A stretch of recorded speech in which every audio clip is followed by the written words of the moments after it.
about your season. Hello and welcome back, everybody. After a game one that definitely delivered on the hype that we gave this series, the top two teams in Academy clashing and Team Liquid still coming out on top, but that one was a doozy. Back and forward. There were so many times I heard Joshi say things like, I don't know who's in the lead. I don't know who's going to win this one. It's like dead even. And these teams just kept going at it. That was a very entertaining game number one. Yeah, no, but before we go too far, I do need to give a shout out to Cuppy because, man, you just copied my list, man. Every single one of those players was also on mine.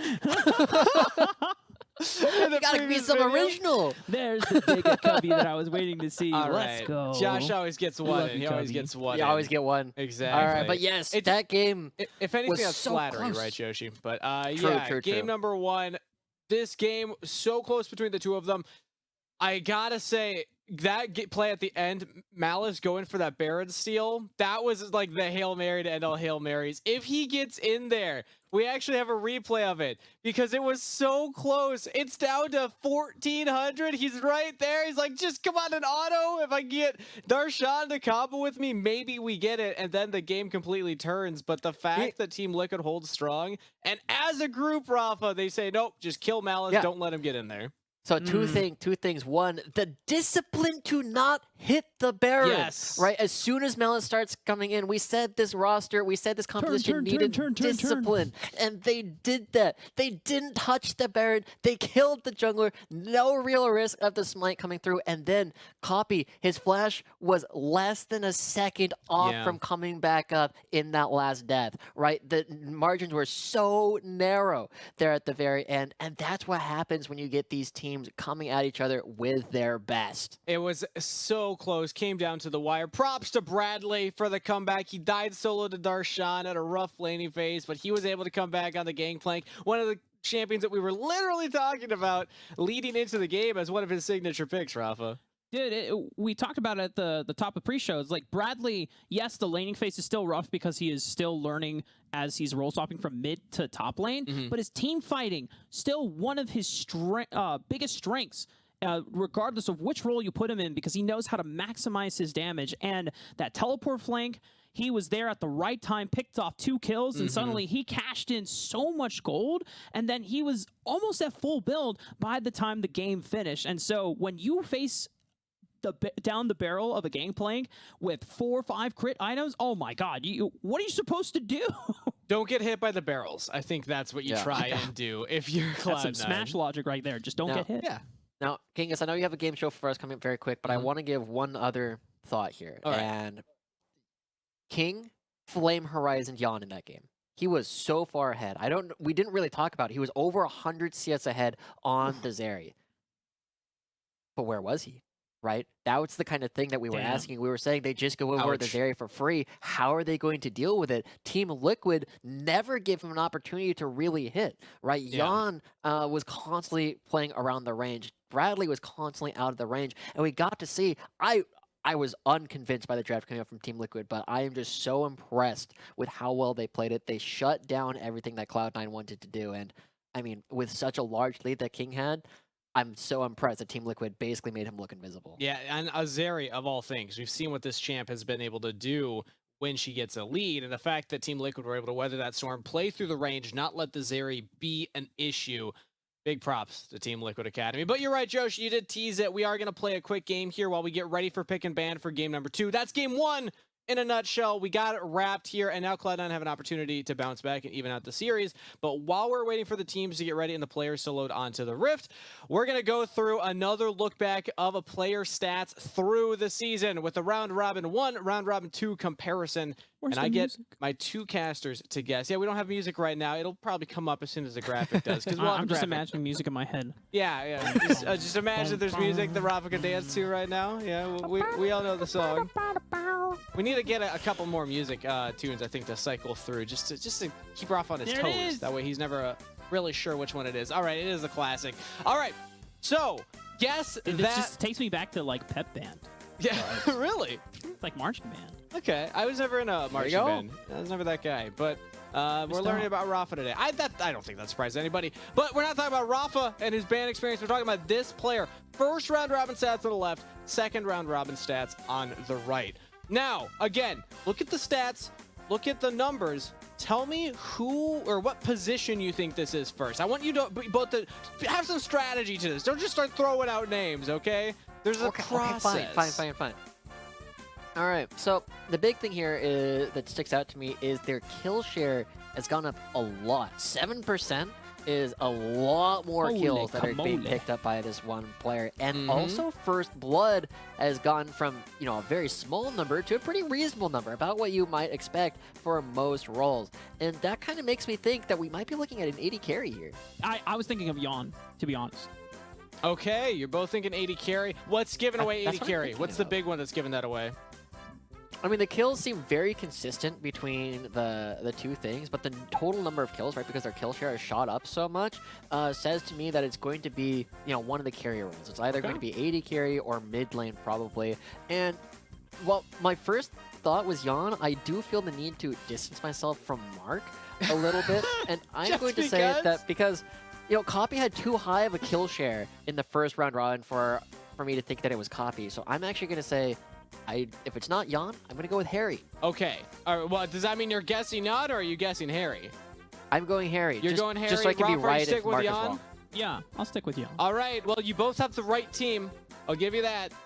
You're both on the same page there. Let's bring up the correct graphic so we can see which player these stats belong to that had this pretty impressive increase from first round robin to second round robin in the stats. The one for me that I was looking at there is total kills. They've already passed total kills, and it was Yawn. Damn. So I should have second guessed myself, man. You should have just admitted that Rafa was right and that you were going to copy him just like Cubby copied you, but it's all right. Yawn, 71 kills already in the second round robin compared to 63 in the first, and he still has 3 games to play. He could completely dwarf that number. This is what I get. I'm just trying to play to win, Rafa. not playing for a tie, but I'll let Mark have his victory dance. He's really getting into it. He's dipping down. He's getting the shoulder. I gotta move. rub it in whenever I can. I don't get as many victories against Josh. He usually kicks my ass and everything else. So, Well, yeah, you were also feeling anxiety coming into this one because it wasn't pixel perfect or a game that you've won before. Dude, So congratulations, you're Rafa. taking You away got my it. favorite game shows. Come on, man. We got a lot of Good game stuff. shows that we like to play. But the point is, Yawn has had a big glow up as well from the first round robin to the second round robin. And we saw it in that game. The Ezreal gameplay, he was able to position correctly and output an insane amount of damage on this champion into his area of all things. So in the context of that game, and now looking at these stats, it's like, yeah, I think I'm starting to get why Team Liquid are feeling confident about Yawn in the 80 carry role. Yeah, when all their players are having a glow up kind of at the same time, Bradley is really coming into his own and has been having a great second round robin. Harry and Yawn, who are solidly decent and good, like mid and 80 carry at the beginning of the season, now starting to climb towards the top of the standings for each of their respective roles. It's going to be looking really good for Team Liquid as a whole, and we got to see just why they have been so dominant, winning at least 9, maybe 10 of their last games, just because of how strong this team has become. Exactly. And Yawn enabled through strong frontliners. Armeo also having a really good performance there on the Trundle of all things into the Udyr. We're seeing a lot of this right now in the meta. It's like Malice came in and he started playing these wacky champs that we saw last season and we thought were in the past and we're like, all right, we can move past the Hecarim Udyr finally. And Malice is like, no. We're still playing the Hecarim Udyr, guys, right? And now everyone's like, all right, fine. I guess we're still playing the Hecarim Udyr. But Armeo always has this Trundle in his back pocket. This is one of his signature champs as well. For sure. I mean, when there are champions that Armeo plays, like he self-identified in his 1v1 me, bro. It's like, oh, I'm known for my 8-tracks. Like, I don't know about that one. But what I do think of him, the Trundle and the Sejuani pentakill that he had last year. True, he did have a pentakill in Proving Grounds. That was a little intense. Yeah. And I don't know if we'll see the Sejuani this year. I hope Unlikely. not. So, but that was the identity of the team last time around. Is it looks like we got just me on the big screen right now. This is my space now, Rafa Joshi. Get out of here. All right, I hear that we're actually catching up right now on pick and ban. So with that said here, game's on the line. Team Liquid, Cloud9 grudge match, everybody. We saw that Cloud9 were able to get the better of Team Liquid last time around, and now Team Liquid have already struck back with 1 game up in the series. And Joshi, you're still on the call, right? How many series in a row would this be won for Team Liquid if they can match this? This would be 5 in a row. That's why we went away. Oh, it was all worth it. It was all worth it. Oh man, that you said you've been Oh. saying for a long time we're not going to be able to see Choco because he doesn't like getting picked up, but he seems okay today. He seems hyped about what we're doing today. I'm very happy. I was a little confused as to why we were just one-boxing on me, but if it was all for Rafa to get the dog, it was 100% worth it. All right, Yeah. but that's it. I'm hearing that we are ready. The players are finally into the lobby, and they're ready to go into the game, guys, so we don't have to talk any longer. Now we get to see the gamers on the field, so I'm going to pass it back over to Rafa and Joshi for game number 2. Bye, Steve. Bye, Steve. And Josh, you are correct.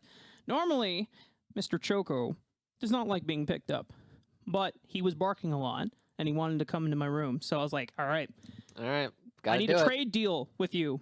If you're going to come into my room, I must You show be you to quiet. the stream. Yep. And you have to be okay with me picking you up. So that was like one of the few times that I normally get to do it. So good job. Yep. Good job. It's okay. Good job, Choco.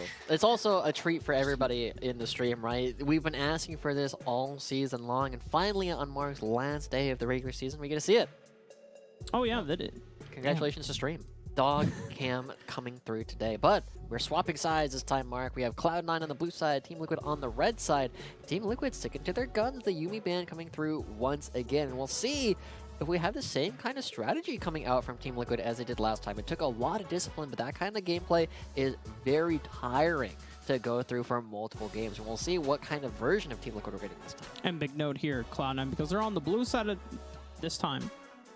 Counterpick gets to go over to Team Liquid. And normally a lot of the times when we see Cloud9 on blue side, if Darshan is not getting counterpick, he's usually stepping up to tank duty, right?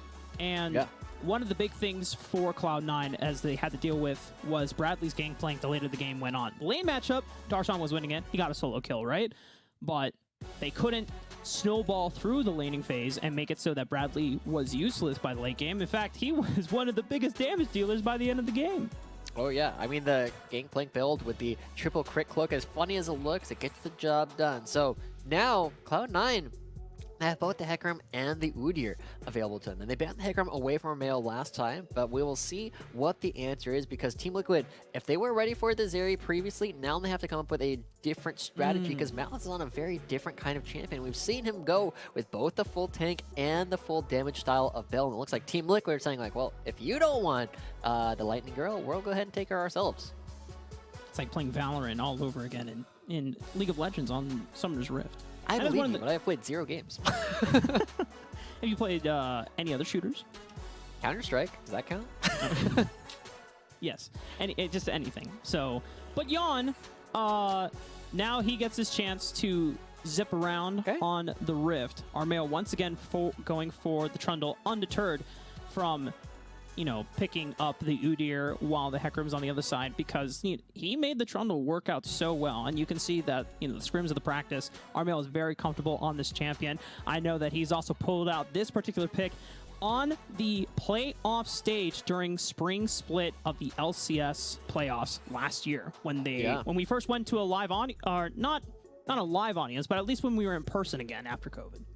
Yeah, I love seeing Armeo on these champions that are a little bit less mechanically intensive, right? Because, not to say he doesn't have hands, but he's not known for that, right? He's been called the general by Mizel a number of times, and Soraka coming through for Team Liquid. Hey, if we can't get the Karma, we're going to get a different champion instead. And we know this is something that Cloud9 have to be aware of, because Soraka is so good at anti-dive. But it is also very difficult to play a lot of these enchanters when you have both a Hecarim and Tahm Kench who are going to be trying to eat you alive. And so far, there's no guaranteed lockdown on any of these members for Zeri, right? Because they went for the Tahm Kench, they went for the Hecarim as well. And so there's a lot of primary engage where you can threaten the backline with Onslaught of Shadows and Abyssal Dive, but you can't guarantee that you're going to find and connect them, right? There's always the deal with Flash. There's always the deal with having to space out from a silence that prevents you from casting any other abilities upon entry. Yeah. And so the interesting thing here is it might not actually be Zeri that they're going to be trying to dive first. They might be having to go for Ayla's Soraka in order to take go for that the down. battery. Because as long as the battery is still alive, it is very difficult to take down anyone else. So we will see how Cloud9 adapt to this early playstyle. But I do love the fact that Team Liquid do have a Zeri, and they have a lot of good targets for it to hit. And, you know, going up against Tom Kench, you can steal a lot of the shield, so you can take one person's battery and give it to yourself. So double batteries. It's a double A. What about AAA? AAA. Well, we'll see if there's more shields coming through. Team Liquid, right? They still need to show us what they're going to do with the rest of their composition because they have a very solid team fighting core, but they don't have any of their solo laners yet. Well, Neon's a troller dog, man. dude, he keeps teasing the Cloud9 with this Shyvana pick. It's like, hey guys, you gonna pick this? Yeah, because technically, across the entire board, Team Liquid were the first ones to bring out Shyvana, not necessarily in Academy, but in overall NA, as Whipple was the one that debuted on the LCS stage in the top. Yeah. I wonder if he's trying to spell something, right? It's SMA, Shyvana, Mordekaiser, All-Star, Sam, Smaz. I don't know. I don't know what the significance of those three champions is. That I mean, if it's SMH, that's shaking my head, right? Yeah, but it's Alistar. Oh, Shaking SMA. my butt. Oh. What? A little bit of dancing going on. You know how it is. Young's dancer, probably. But as we see the Corki come through, something very traditional coming up for Hera, and we saw that had a pretty decent game on it last time around, but wasn't able to close out the game.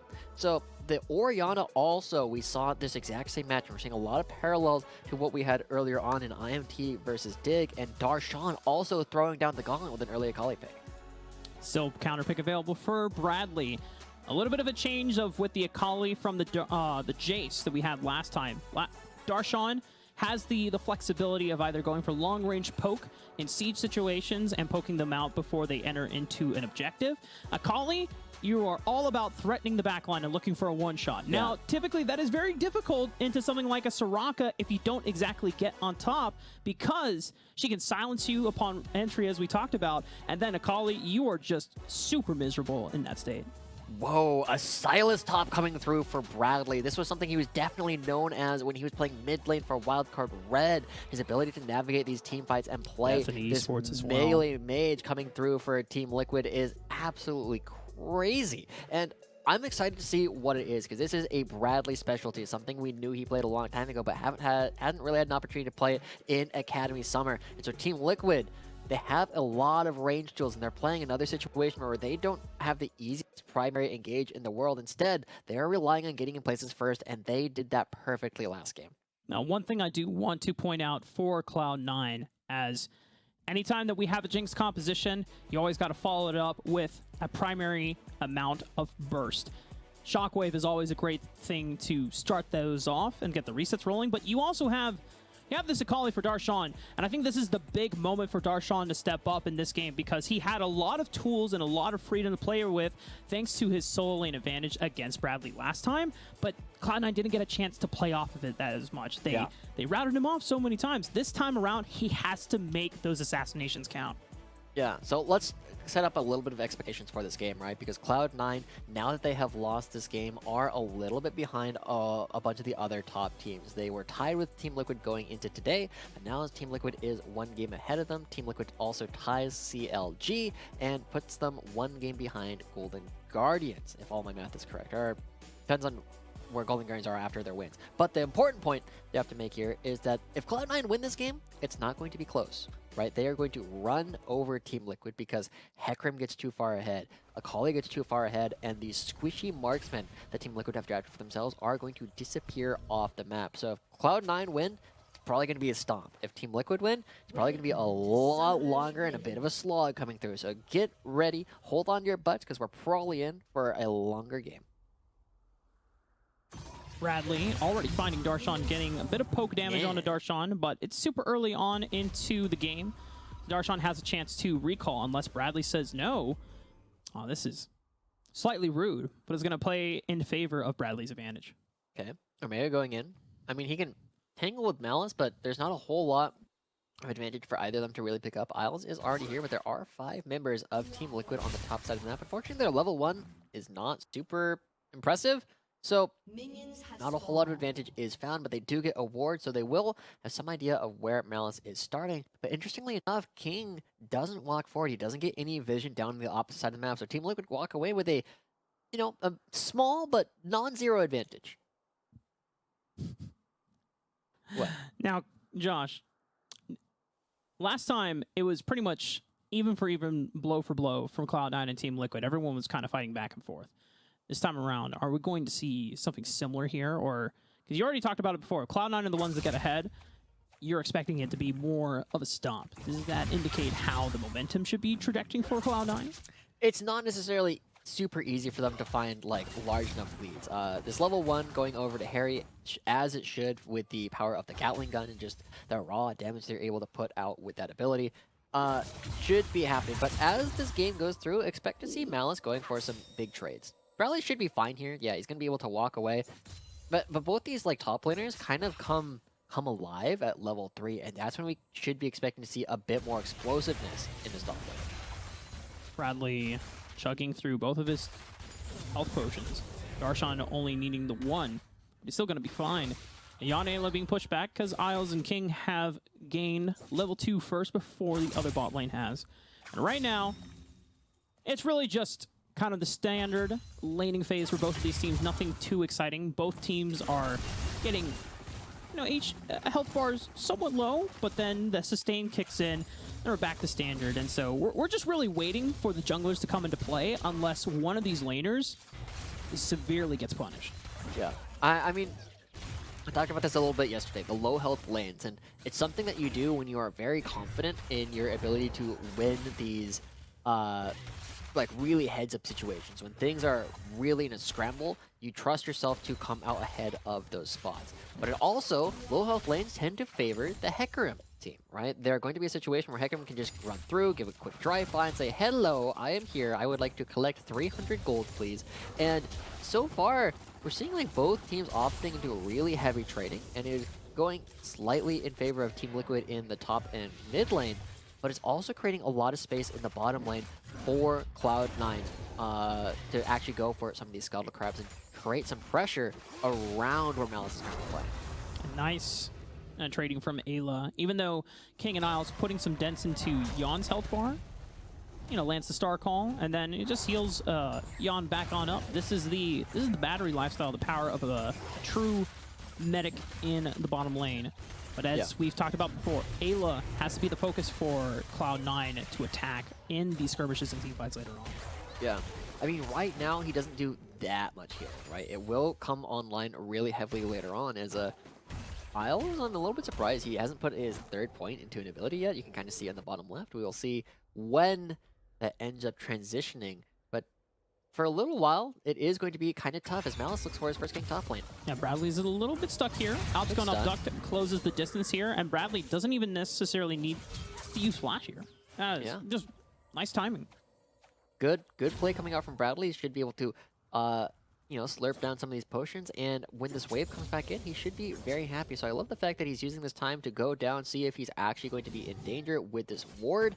And again, Malice can be the difference maker in this game if he goes for a lot of early ganks, but as a number of other teams have reported, when you play against Malice, you know that he's not going to be going for a lot of these early plays. He's going to be going for a full clear instead. And so Team Liquid, a little bit more happy to go for these low health lanes this time around because they aren't expecting Cloud9 to try and punish them at the beginning of the game. I was trying to be a little bit more proactive and taking advantage of the camp respawn timers right now as he's going for a second rotation. Armeo hasn't really made any aggressive moves onto the lanes of Cloud9, but as you've noted before, a lot of the components for Team Liquid's composition are scaling. They want to just be bought a free pass in the early game. And Armeo's sole job is to make sure he doesn't fall too far behind a mouse so he remains somewhat, you know, comparable in stats and levels. And also, he is the early bridge. He is not necessarily looking to snowball these lanes, but just to protect them. Yeah. Now, right now, he's on the opposite side of the map from Malice, and that is an opportunity as Yon and Ayla's wave is pushing towards King and Isles. But King and Isles want to push it right on back. It's a bit surprising to me, but instead of going for a gank, it means that, they're just going to go, nice silence. Nice silence from Ayla. Now, King and Isles pushing this lane into Ayla and Yon allows Malice to get Dragon priority. I mean, that is the play that they want to go for, but Malice actually looking potentially for a dive. No Onslaught of Shadows available. Keeping himself out of fog before. Hello. Hello. There's a giant horse in our side of the quadrant. Tarnation. You know, better get Mazel to wrangle him down up and send him back to the range here. Copy getting caught out by the maximum pillar here. I feel like my voice just went into a southern drawl longer than it needed to be. Yeah, I mean, it's the Carolina boy coming out on you, but this should be a dragon going over to Cloud9 as Armeo. Oh. Armeo, a lot of burst damage. Shockwave not quite yet available as the flash from Armeo makes sure that he gets out safely.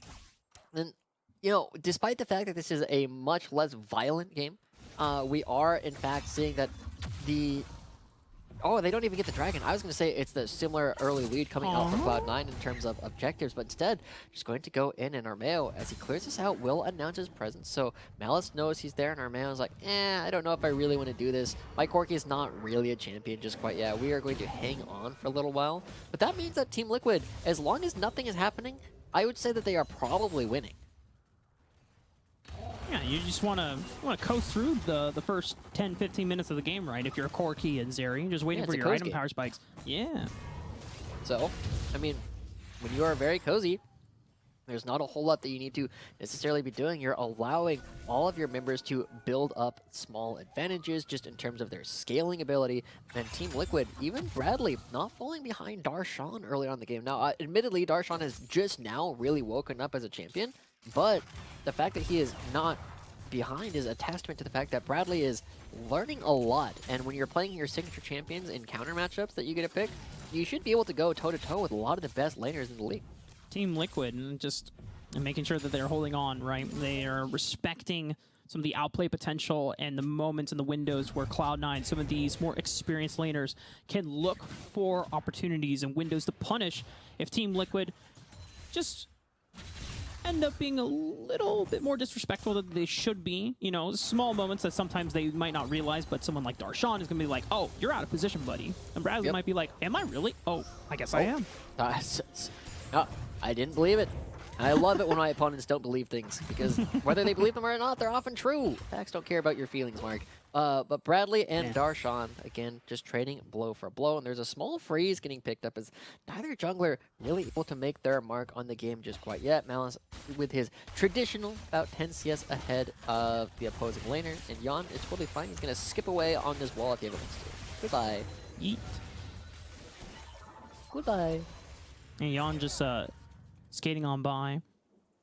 That's just like that song by Silk Song. Are you listening to that? Jam. I don't even know what you're talking about. No? Okay.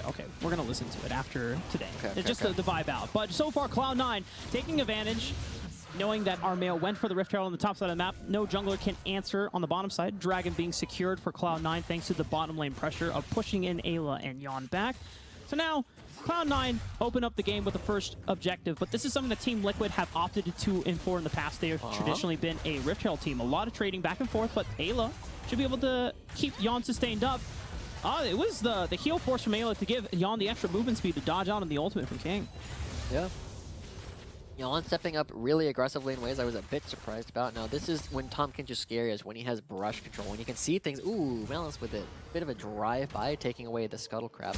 But Tahm Kench, when you are in Fog of War and you don't see the W getting started up, it is very difficult to react to it because you don't see it for the first 3/4 of a second, and that gives you like half the time to actually try and respond to what he is actually doing. So Yon and Ayla, they have to play this fairly far back, and that's part of why we're seeing about a 2-wave advantage in favor of Cloud9, but it's not resulting in a whole lot of a gold lead. And as we know, Zeri is always relevant later on in the game as long as they can actually get some of their damage down. Josh, I don't want to bring any alarm, but I feel like we're in a spot where we're just kind of trading turns, talking back and forth, because the game is so slow. Both teams are just kind of coasting the early game. I know. I was so excited for our game. It was so bloody. Everybody was going for outplays, but this time, I feel like the switch has flipped. And I'm not sure which team is saying, yeah, I don't really want to fight. I'm just going to play safely. Because when you go for like a really heavy trading style of game, only one team really needs to be like in that mindset. It's like, okay, we're just gonna fight to the death the entire game long. But it takes both teams to say, you know, we're not really going to go for these trades, right? Because if somebody wants to trade against you, you can't not trade back, right? You kind of have to fight them. And this is a situation where it feels like, I would guess it's Team Liquid are choosing, yeah, I don't know if I really want to go for this, but Armeo, not at risk just quite yet. And with no objectives up for a little while longer, I expect we're going to continue podcasting. I do like podcasting with you, Josh, because it's just our voices talking and no one else's, so we get to fully control the airspace. But the other thing, too, No fly zone. is what... We're not casting FlyQuest quite yet. That's next series against Hundred Yes, Thieves. that's what I was referencing for sure. There you go. Good job. Team Liquid and Cloud9, I felt like Cloud9 might have been more on the aggressive spot of this game and just forcing more. And they've definitely been slightly more aggressive. Mouse has been fishing for more ganks far more than Armeo has. Armeo has just really just been hovering and making sure that, hey, you good? You got vision control here? Can I leave you? Okay, cool. I'm going to keep farming because, you know, Hecarim does farm pretty fast and, you know, I'm doing my best as a troll. But you know what? I'm just making sure that I'm getting objectives for you guys. I'm getting you safety so that you can overextend and, you know, play to your liking. Just make sure that you don't piss off the mama cub or the mama bear from the other side and then the other jungler comes. Is I'm Malice just trying mama to... bear? Well, Because normally canonically it's no, JJ, because right? he's a horse. So, like, yeah, I mean, I guess horse, what I was... Papa horse? Yeah. What I was looking for is that Malice is the person, he's like the big brother that comes in and says, okay, you know what? I'm gonna show you what's up. You can't mess with my younger siblings, right? Yeah. Now, I've been a little bit perplexed, to be entirely honest, with this, like, roughly 12-minute package that we've been seeing from a lot of mid laners. Now, the thing is, like, now that this ability is on a 5-minute cooldown, in order for it to be used for the next dragon, you have to use it before this dragon dies. And now that he has done it a minute before the dragon has spawned, it is not only not available for this coming dragon, but if he goes and uses it on cooldown, it will not be available for the next dragon either. So Team Liquid kind of desyncing the package from where I would like it to be. Darshan getting traded heavily by Bradley. Takes the perfect execution as well. I think Team Liquid are taking all the steps necessary to get ready for this upcoming dragon. But as you already talked about before, you know, the package timer, interesting. I can't necessarily criticize it because, you know, I might not know something that Team Liquid do. So, you know, you can go ahead and criticize them. I'll be in the safe zone over here. Okay. Well, another interesting thing that we have to touch on is the fact that Harry is not going for the traditional Corki build, right? He has got a Divine Sunder, and this item has traditionally been quite high win rate on Corki.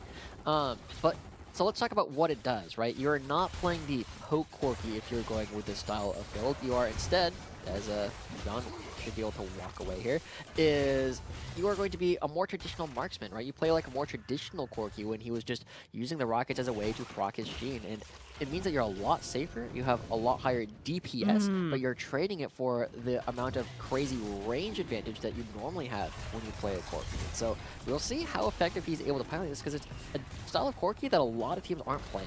Yeah, I want to continue that conversation, but after this dragon fight, because this is going to be huge. Bradley just teleported, still has Bradley perfect execution, right? Everfrost lands onto the backline of King, but they don't get a chance to punish on the fact that he was rooted for a little bit. Team Liquid have gained momentarily control, but Darshan is now onto the backline, but Yon is able to distance himself away. Armeo now separated into the pit, trying to lock down Malice, but he has to force the flash out. Malice can secure the dragon easily. Shockwave bunches up multiple members of Team Liquid, but now the game has finally erupted into chaos. It's first blood for Team Liquid, and now Yon skating on through, looking for the burst fire, finds a double kill onto the backline of Cloud9, and the rest scattered to the winds. Okay, Yon with 2 kills already. Remember, the very first Zeri clip that hit the front page of Reddit was Yon, right? He was kind of the OG Zeri player before it ever hit competitive. And so even though Team Liquid gave up another dragon just as they did last time around, they are still in a position where they are going to be okay with the rest of the game. So as we see this come through, Bradley's ultimate kind of times out, and Armeo, even though he's kind of stuck in all by himself, we see Bradley jumping on the top lane. Oh, Darshan, no perfect execution available. Twilight Shroud is about the timeout. Yon should be able to look for one reverse fire. That's enough damage. Nice patience for Bradley, who was waiting for the recall, and then Darshan just walks on up. It's like, oh, Ooh, farm. Yeah, look, most AD carries cannot hit Akali when they're in the Shroud, but Zeri can! Zeri can do a lot of things that other AD carries can't, and killing and finding a 3rd straight kill is one of them. So basically, the entire gold lead was gifted to Team Liquid during this last sequence, right? 300 gold per kill plus the assist money is more than the entire lead that Team Liquid currently have in terms of gold. And we see that even with 3 kills, he's only now matching King in terms of where gold What is. the So heck? where the real lead is actually in mid lane, where we see 1,300 gold difference between Harry and Copy, because he's been farming better, and I guess he must be getting a couple extra plates. The assist also Oh, they're doing at a the lot Herald, more. the Herald, Oh, Herald. yeah. Herald Okay, in that makes mid. sense, that makes sense. Funneling a lot of money into Harry's pockets. It allows him to hit that Divine Sunderer power spike early on, just in time for the Dragon. Even without the package, it's enough damage to get a couple kills their way. Cloud9, thankfully for them, still have secured the second Dragon of the game. And we are Portal Gaming once again, Josh, because it's Hextech Soul. Hextech Soul, Poppy, going for a fight with Harry. I feel like Harry thought more people were here, because I think he can turn this fight. Oh, my goodness. The burst damage that this kind of Corki does is actually still really high. Basically, every version of Corki worth playing does a ton of burst damage, and we get to see a little bit of that with the Divine Sunderer. So, right now, Team Liquid are lining up for this, but Harry on the far side of the map does have teleport, but likely won't really be able to participate, and Team Liquid going to be backing away. Was the teleport stopped? No, it was completed as Copy does join the rest of mid lane, but now Harry left all alone in the bottom lane.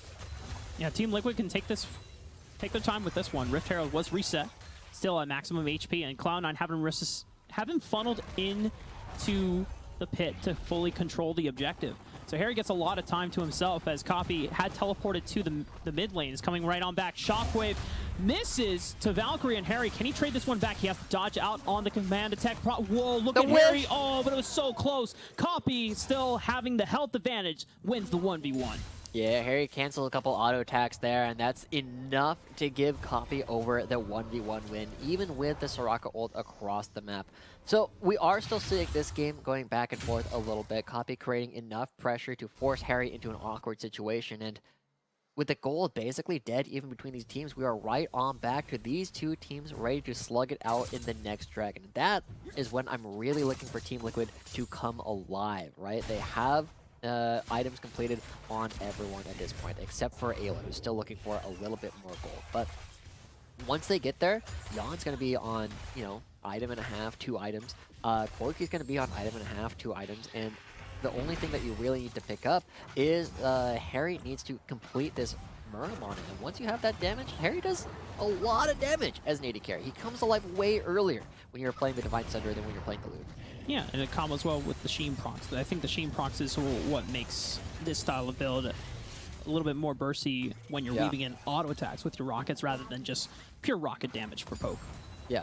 And again, I mean, the rockets do less, but your upfront burst in terms of your auto attacks, right?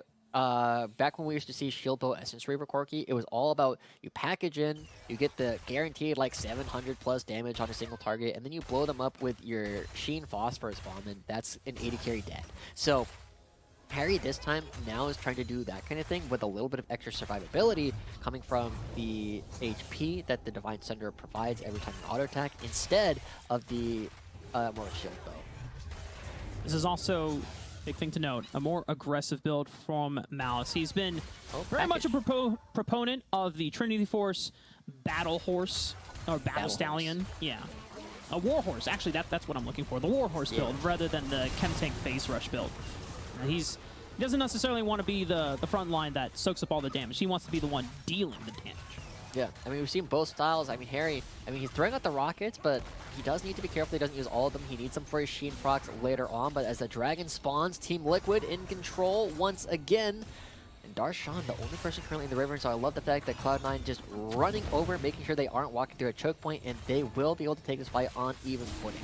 Darshan giving them a little bit of an access point to Cloud9, funneling in through this bottom river entry. The package is there, comboing with Bradley, who stole the onslaught of shadows, but Ayla's been taken out.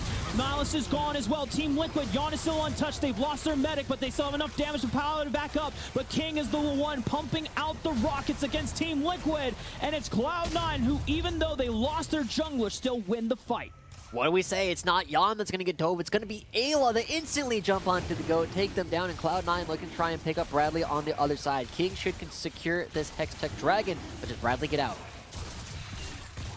Bradley in the 1v3. Armeo trying to portal on over to save his top laner from certain death. They're juggling this one out beautifully, but Bradley is going to burn down to the Riftmaker potentially, looking for some healing. But Bradley still stays alive. What? He's 32 HP! Blinking health bars, but still manages to stay alive. I love the fact that he's able to live here. Great play coming through from Bradley. We're taking a look at the fight, right? They immediately see the package plus the Onslaught of Shadows, but it's matched by Dar, Sean, and Malice just going directly for Ayla. Doesn't even have time to use the Wish. And the rest of Cloud9 just have King with their first reset. They can just go right back on in. And we see that without the damage, without the ability to get all the burst down onto King because Isles is providing him safety, the traditional Corki, I'm going to burst the AD carry build just doesn't work in the same way. And so I'm expecting him to kind of go back and use it as a zoning tool instead of a dive tool next time. Team Liquid, it is kind of a difficulty for them when there's no really other strong engage tools on their squad. It's really up to Bradley if he can yoink Onslaught of Shadows once again, or if he wants to be even more crazy with a perfect execution or even a shockwave just to throw himself into the chaos and, you know, give his life, get as much burst down onto the back line, and then hope that Team Liquid can clean up the rest. Harry still has Flash, so he's not necessarily in immediate danger against Malice, but Darshan is also here for reinforcements. Armeo, if he can get in range, looking for the subjugate, but has to be careful that Darshan has a lot of damage on the perfect execution, but the Ignite, Artist and Skirmisher Saber taking down, but the Shield and the Guardian, Isles is forced to use the power, giving Darshan one last moment, but Young with the Flash, Lightning Crash, he's got the resets going on. Malice forced to ult immediately to get the hell away. Team Liquid pushing Cloud9 back. And Jan has all 5 of Team Liquid's kills, Mark. He has every single one that they've picked up so far in this game coming around the back. You don't often see AD carries going for a flank, but this time you do. Jan's ready to go, ready to fight every single moment. And we have a small gold lead coming through, and no way. They're going to be starting up the Baron. We saw the same play last time. You can't fool them twice. Team Liquid, we're going to burn it down. Malice is not quite in range yet. No engage tools either. No ghosts to really rev up the movement speed over there. 7,000 HP on the Baron. It's not being burned down that fast. Coffee still has an opportunity to fish for a shockwave onto the backline. Armeo, sub 50% HP. Isles looking to poke in. Bradley forcing Malice away. Has taken the Onslaught of Shadows. 1,800. Armeo still incredibly low. They have to burst it down. They finally get the Baron, and look at that. Once again, Josh, as you've talked about before, the resilience, the patience, and the finesse to still take the Baron even in the face of danger. And we touch on the fact that Armeo was down to like 200 HP, and then the Baron dies and he's full again. Kind of crazy, right? But I love the fact that they are willing to just continue hitting it there. Malice is not able to get in because Bradley's creating enough pressure off of the side. And, well, yes, they're going to lose this mid lane turret. This is, again, the same kind of turning point that Team Liquid had last game. They are down an extra dragon, but they have the Baron buff at the same time. This is when all their characters are starting to come online. They have 2 items on every relevant person. And now Armeo just feels confident to walk on up and force a smite, denying the red buff from King. King doesn't get the guaranteed slows on his rockets anymore, which is one way that he can really stick on to someone and allow that lethal tempo to ramp up. It's still 1:30 before the dragon spawns. It is Hex Tech Soul on the line for Cloud9, so Team Liquid, even though they have not been able to stop Cloud9 from securing the other 3 dragons, this is one that they have to be pivotal on denying. Yeah, I mean, this game's still very close between these 2 teams. It's just waiting to break open one way or another. As Team Liquid going to be taking down this turret, Malice creating enough pressure. They can't afford to be giving deaths over at this point in the game. You need to make sure that you're controlling the space around this upcoming dragon. If you lose too many members, if you even lose 1 member, that is too much ground to be given. And you can see how close this game is because there's no objective bounties for Cloud9, even though they're the ones on the back foot. So Darshan not going to be able to cash in that extra gold while he is splitting on the top side of the map. Bradley equalizing the pressure through the bottom side. They've already unlocked 2 turrets, both in the mid and the bottom lane. But the Baron buff is starting to expire, and it's 30 seconds to Soul Point. This is where Team Liquid are going to take time to reset and get in position.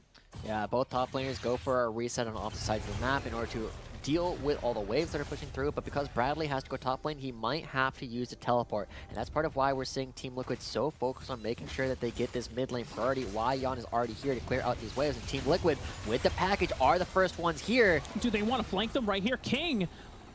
Isles would be forced to use a Devour if they think it's crazy enough. Armeo flashing away from the Shockwave. That's one pick tool down away from Cloud9. They still have Onslaught of Shadows. Perfect execution still available. Bradley hasn't been able to get in range for a hijack yet. He's looking for the flank. He's they find balance. He's locked down. He's silenced. That's gone. Jungler is down for Cloud9. It's going to be so damn difficult for them to now contest for this dragon. It's not sold for Team Liquid, but they are the ones that deny it away from Cloud9. And Mark, let's continue with what we were looking at before. Jan with all 6 of this team's kills now. Every single kill is being fed over to this AD carry, which was, as we already saw, the person who had such a big glow up from the first half of the round robin to the second half. Now, every single one of his team's kills is Harry, and we're taking down another structure. So, Team Liquid do a good job. Oh my gosh. Oh, everybody is here. Well, I think that might have been slightly too preemptive, but Darshan is also here as well. You mentioned it before. He teleported in. Bradley, whoa, look at the diverse damage. Stopwatch also available for Bradley, but can he dodge out on the rest of the damage? He goes in. Whoa, Kingslayer giving him so much healing, plus the wish from Ayla. Actually, it wasn't even the wish, but it's still not Bradley. enough. King takes him down. But Bradley Jan? going a little too close to the sun. On a hold on, Jan. Now caught in the middle. Oh my goodness. What a huge disaster. Cloud9 are going to capitalize, cash in a huge bounty. 700 gold for King in his bank account. And it's also Armeo that gets caught too close to the sun. And now Cloud9, they have a lot of control. That's 3 kills given right on over to King. He is so strong now. That is like, what? That's like 2,500 gold that was just given over to the AD carry, and now because they have so many extra members on the map, they're going to get even more. They might give him this solo mid lane turret. No, they're not going to be able to do that. But holy crap, Mark, did Team Liquid blunder 3 times in a row. Harry over here in a position where he's being teleported on by Darshan, and the fight could have ended. Right? There is no reason to go back in after Bradley gets out of this one, but Team Liquid think we are ready to go. We want to find these plays. Everybody trying to step up, and honestly, I don't know what Bradley was looking for here. Right? Like, who's he going to try and kill? Darshan? At best, that's a 1-for-1, but then Jan from Fog of War, not able to react in time, just gets popped. And it's just running down Armeo after that. So Team Liquid, for the first time in 2 games, showing a lack of discipline that Cloud9 can absolutely punish. And it was something that we were praising Team Liquid for so long. This, not just this game alone, but for the last game in this series as a whole. That was such a rare moment for Team Liquid where, I don't know if the communication just... are we going to chalk it up to that? They just got bored? I mean, honestly, I can't really think of another reason for Team Liquid to try and go for that. You don't know where most of them are. As I said, if Bradley gets that, it is at best a 1-for-1. So, like... Why? Like, what are you getting at? It's a situation where Team Liquid got bored, and you cannot afford to do that as the best team in the league. You cannot afford to go for these ego checks when the results of going for them are potentially disastrous like that. It is Academy standings on the line, because with this being the last week, this is now affecting where you place into Proving Grounds, right? And having a better seed guarantees you a better matchup at playing against one of the weaker teams coming in from amateur side and the Proving Grounds. And there are some really damn strong teams that you have to worry about right now. Oh, for sure. Bradley should know all about that, right? He was on one of the better amateur teams coming in the last time. So Jan, a little bit outranged by King. So, I mean, Team Liquid, they went for the Baron last time, but it's a position where they can't necessarily do a whole lot. They don't have control of the geography, and Jan needs to run. Oh, Jan doesn't have... okay. Flash away, skates on by. Cloud9 don't necessarily know that he just went over to the pit, but Bradley's there, but Ayla and Harry are the ones in the run. Armeo also scattered. The Wish was forced out. That's a massive surge of healing. Pretty much a saver for the next fight.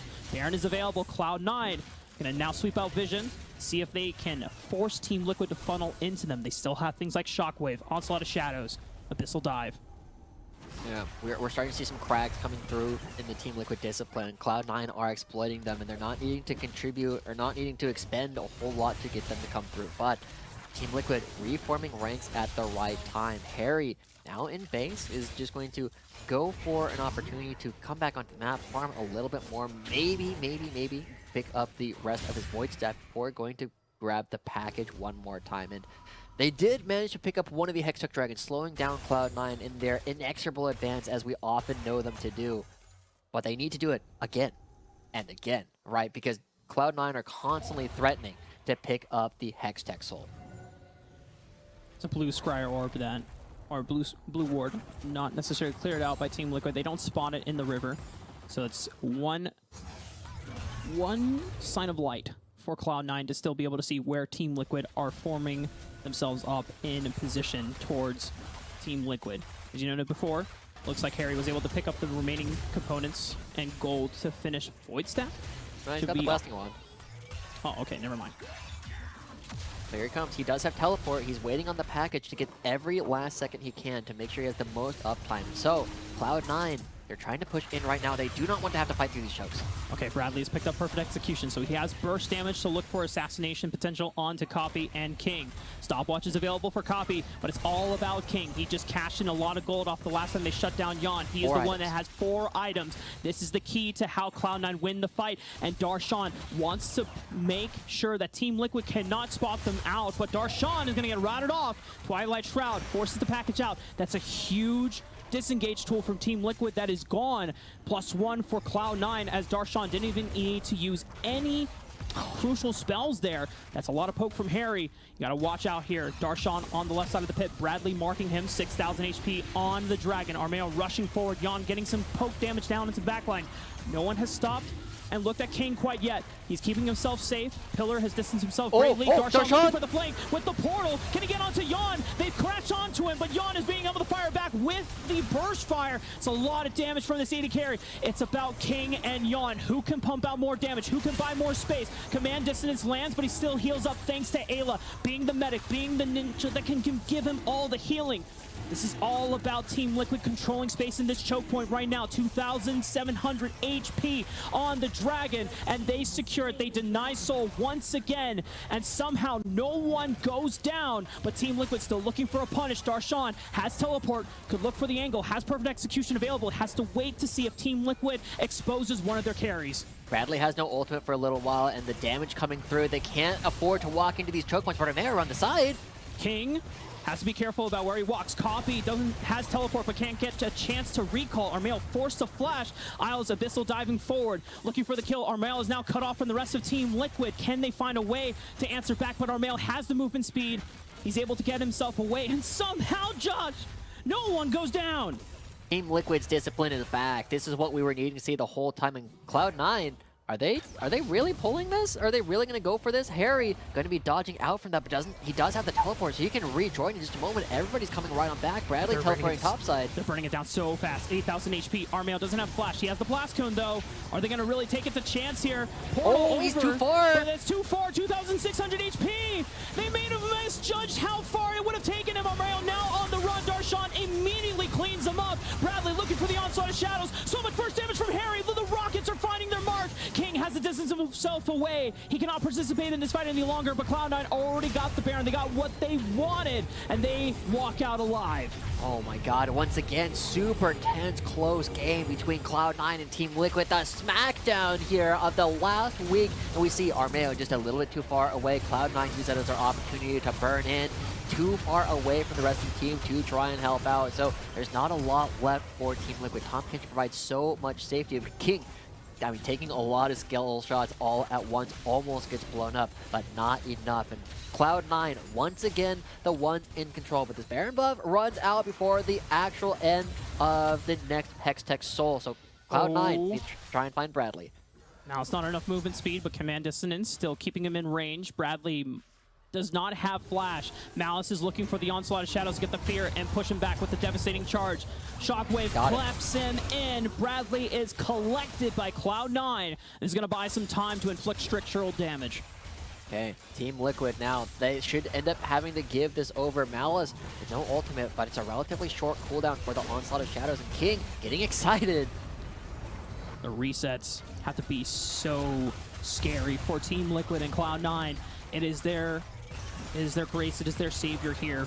Cloud9 have to rely on playing around King and allow him to just clean up through Team Liquid's entire team. At this point, Cloud9 still making the siege work. Bradley still down for 17 seconds. They are on the inhibitor turret. They're pumping out the damage. King just getting shot after shot into Armeo. Ayla keeps him alive with the healing, but the inhibitor turret is the price that they will have to pay. There are portals here to look for a flank, maybe, and they're trying to distance themselves away, but the inhibitor's been taken out. King getting a lot of damage, forcing the Wish out. Ayla wanted to make sure that Yon did not go down. It looks like Cloud9 will be taking their leave. They're coming out with, again, the largest lead of the game thus far, about 4,000 gold in favor of Cloud9 finally, and it comes down once again to some very small misplays coming out from either side. Yes, Team Liquid made a couple of blunders earlier, but Cloud9 were able to punish them. And the fact that King is now once again 80 CS up over Yon, the fact that King was gifted 2,500 gold all at once by a couple of mistakes from Team Liquid means that King is the one who is in charge of this game. He's the one who does all the damage. He's the one who has all the range to play with, and it is Team Liquid that have to respect him because he is not invisible this game. He is fully in your face, ready to take you down. Man's full build, dude. I mean, he heard the criticism last game. Maybe not. But King, definitely now a force to be reckoned with, and Bradley barely dodging out an Abyssal Dive, but remember, he still doesn't have Flash. He gets eaten out alive by the Devour, and now Team Liquid once again losing out on their top laner, and this one is more critical, Josh, because it is 44 seconds away from the Soul, and Bradley won't be up in time. Yeah, Bradley's still going to be dead at that point. Malice looking to potentially find Armeo as well. Got a 2-level lead, finally hitting that 100 CS advantage for Cloud9. And we'll see if Cloud9 have the discipline to end up picking this up. Armeo doesn't have Flash, can't get into the pit. We'll see if Cloud9 can do the same thing that Team Liquid did to them in the previous game. But Mark, I think we're looking at a potential drawn series between these two teams, the two juggernauts of Academy. Armeo looking for an angle here. Abyssal Dive finds the knock-up onto Armeo. Not forced to use the Subjugate for extra resistances. Malice charging forward, devastating charge onto Yon. Does not pull the trigger for the Onslaught of Shadows. Watch for Copy and the Shockwave as he's fishing for the ball, seeing if he can collect the ball, but then go right onto Copy into the backline, but no one can touch King. King is still unprotected, skill untouched in the backline, and he is getting free fire onto the front line. He gets one reset on Armeo. The rest of Team Liquid and Yon could not find the assassination attempt onto Copy or King, and now it's the jungler gone. Cloud9 get to secure the Soul. Team Liquid now just too late. Bradley tried to save it, but he gets picked off, and now Cloud9, they could be looking to reset. Yon flashing forward, trying to look for the assassination, but there's still a Devour! Oh man, Cloud9 are gonna take everything for granted, and they will take this game. GG, well played. 8 kills coming on to King. This time it's another 80 carry, a quadra kill to end it out with Cloud9. It's super close, but they take the small lead that Team Liquid hand them, and they run with it. 6,000 gold at the end, and another 39-minute game. These teams taking it the distance, Mark, as both teams ready to just keep on firing, keep on fighting, and that's why we're so excited for both these teams going into Proving Grounds. Dude, that King had a massive turnaround game. I mean, he was almost just as fed as he was on the Zeri in game 1, but this time around, it was all about him cleaning up these fights. And I think that pivotal switch, taking the Jinx instead of the Zeri, proved to be so much more beneficial for the side of Cloud9. But I don't want to stray away from, some of the uncharacteristic blunders that Team Liquid made. There's some moments where a lot of the praises that we gave to them about patience and discipline, it was like, what happened? Yeah. I mean, part of it, let's give some more credit to Cloud9, right? Sure. Is the fact that they played around the Zeri, right? Zeri, we've been saying very, very good, but it punishes uncoordinated teams. It punishes teams that are not willing to back up and just wait out your ultimate and wait for the stacks to fall off so that you can't just zoom around with a ton of AoE damage and a ton of extra movement speed. But Cloud9 and Team Liquid can both do that. They can both play around your range. They can show that this Zeri, as strong of a champion as it is only as good as your team is going to be making mistakes. And Cloud9 and Team Liquid didn't make a whole lot of those to be exploited. Yes, it was a 6-0 Yon at one point, but it doesn't matter. If the champion can't hit, it can't hit. And the other big thing too, a lot of the times where there was moments that Team Liquid thought they had the angle, they had the flank onto King or Copy. Either it was a clutch stopwatch from Copy or it was a clutch devour from Isles that kept King alive, because in this composition, he was the King. You protect the King, and then he could 1v9 the game and just tore through every single member of the Team Liquid Academy squad. And this was what the SmackDown led up to. It was such a tense back and forth game. Both teams able to deliver. Both teams able to show why they are some of the top teams that we have from Academy going into Proving Grounds. And of course, when we come back from this break, Kangas is on deck and in an interview with Cloud9.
Hello and welcome back, everybody, as we're here with our post-series interview with Cloud9 Academy top laner Darshan, aka Mr. President himself, after a 1-1 split against Team Liquid. And a very tense series, I might add. Both of those games going the distance. That second one, though, not a lot of action in the early game, Darshan. What was going on? I thought we were in for a bloodbath after game 1. I thought that we had expectations here. Yeah, that was surprisingly a very slow game.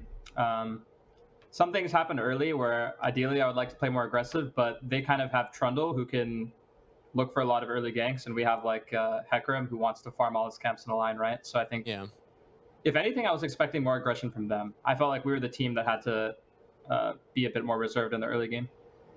Interesting read on that. And also, interesting read in general, Cloud9 Academy's play style ever since Malice coming in. I haven't had a chance to talk with you, but I like asking, anytime we get anybody from Cloud9, kind of your thoughts on the way Cloud9's playing right now, because you've been around the scene for a while. You've played on a lot of different teams with a lot of different identities. You've done the split push. You've done the team fighting. You know, you have this experience. What do you think about the current Cloud9 Academy play style, specifically what Malice brings to the team?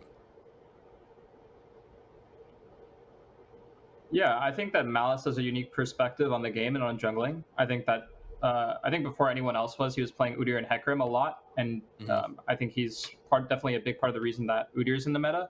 Hecarim, I think everyone started picking that up, but I think that also playing Evelynn and Karthus, and him being a jungler that is more focused on the farming aspect of the game, I think that it's very nice to like play with a different player, because I think that forces you to kind of challenge a lot of assumptions about why you do the things you do in game, right? I think a lot of people are willing to do things are willing to gank, are willing to skip camps a lot, but Malice is not. And I think that's a great thing that forces us to figure out like, hey, what's actually the best thing to do in the game? And so I think we're trying to find that balance of like, what's the best way to play League? How does it work? How do we operate as a team? And I think we're pretty far off from being a good team, but I think that I've enjoyed playing with Malice, and I enjoy that he brings a fresh take on the game. How does it change your play style as an individual, as a laner, especially in the top lane? Do you find yourself, picking up different habits now, or changing habits that you had before? Oh yeah, there's a lot of things I'm learning. I think that before, I feel like I was on the same page with my junglers more so, like what they wanted to do in the game and when they wanted to pressure. I think I've been working on that, and at times I'm on the same page with Malice, but I think that in terms of like playing my lane out, it's a lot harder because I think I would get more help from my junglers before. And now like I have to be very intentional and specific about how I want to play my lane, or it's not going to go well. And taking risks is very hard because I'm not going to get bailed out by my jungler in a lot of situations. So I think that in a way it helps me play a lot better, and it challenges me even more. So I appreciate that. It's always a learning experience playing with new players. And I imagine that playing with that style, you really have to communicate a lot. Hey, I'm going to push this lane at this time. Hey, this is our window to make a play. What's the communication like in the current Cloud9 Academy roster? Is there a primary shot caller? Is it everybody chipping in? What's that sound like in game comms? I think everyone kind of chips in. I feel like Malice, he has an idea of what he wants to do with the early game and his path, but I think everyone kind of makes calls and everyone kind of chips in. I don't really think that one person is like the main shot caller, I'd say. Okay, cool. I love hearing how each team approaches it differently. Now, also, a different approach that Cloud9, at least at the beginning of the split, had announced is the kind of split scrim time between King and Sven. Based on performance, King still looks like he's not necessarily skipping a beat. Like, he's had some really solid performances. What's it like playing with King, and how has the scrim kind of I guess schedule been like with this roster of Cloud9 Academy that we see on the Rift in Academy games? Yeah, I enjoy playing with Calvin or King a lot. I think that this year especially, has been trying really hard to improve.